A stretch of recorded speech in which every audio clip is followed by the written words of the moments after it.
We have been in the roofing industry for a combined 15 years. We are going to react to some roofing videos. Let's do it. How to install ridge vent. This looks like a ridge cap they're doing. Of course, you have to make sure it's opening in the They're about half done. So these guys are installing ridge vents. Why is ventilation so important? Well, you don't want to get moisture in your attic. Typically soffit, which comes hanging off your roof a little bit, will allow air to come into your attic space. You don't want that to circulate and stay in your attic. You want it to escape the attic. So ridge vent just like this will not only keep your house watertight, as well as allow your attic space to ventilate so it doesn't hold moisture.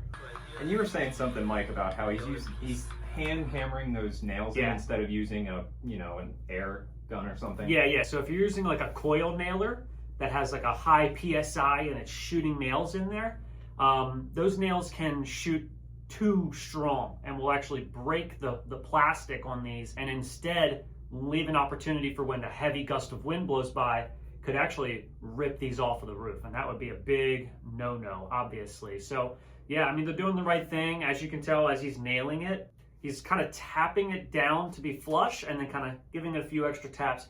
He's being more gentle with it. It's still very secure. It's going straight into the plywood. Yeah. So yeah, I mean, so far, they're doing a great job. This is exactly what you want to see.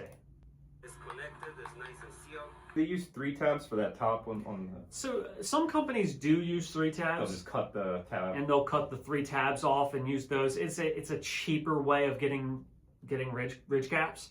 But for some shingle manufacturers, it actually voids your warranty using like 3 tab. That would be caps. good to know. Yeah, it's really good to know as a homeowner. So you want to look out for those sorts of things.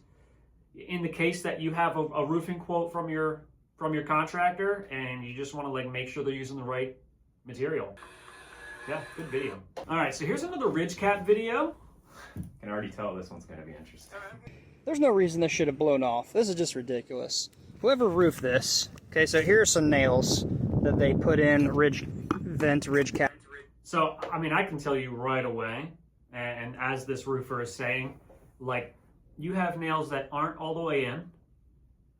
Looks like they're being pushed out. And then you see the one here, which is sunken actually too deep.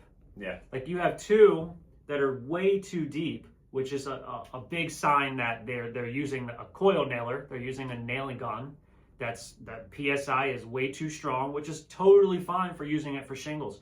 You want those shingles to be so secure to that plywood, to that wood decking, that it's perfect for that. But you really need to be nailing these in by hand. That is an 1.25" coil nail, regular coil nail that they use to put the roofing on.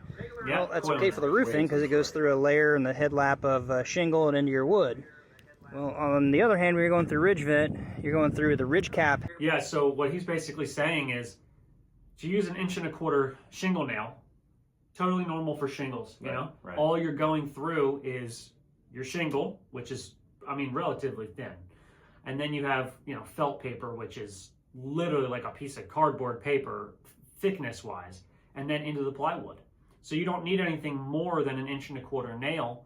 But once you add this, 3/4 inch thick plastic ventilation, you can't use that 1.25" nail. Won't go deep enough. It won't grab enough plywood. And that's what this person's showing right now. Going through ridge vent, you're going through the ridge cap, the ridge vent. Yeah, you definitely don't want something like that blowing off because that's going to compromise your entire roof. Yeah, there's a big hole. Big hole at the top of At your the roof. top. I'm sure contractors see a lot. Oh, yeah. Well, there's a lot of fly-by-day, Yeah. fly-by-night kind of roofing contractors out there. And, a lot of them are just Cutting corners, basically. cutting corners. Yeah. It's not uncommon for that to happen. It's not going to last.